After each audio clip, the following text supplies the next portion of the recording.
Hey guys, welcome to my channel. Today we are going to learn how to fix SnapTube login problems. First, you'll need to click on the settings application.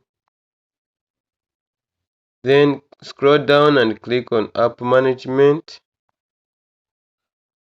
Click on the app list here. Here is the list of our applications, but we want SnapTube. Let's search for it. SnapTube is here. Then click on SnapTube. Here we are going to force stop.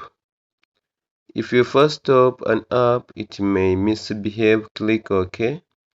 Then go to storage and cache. Here you will need to clear cache. Then place on clear storage.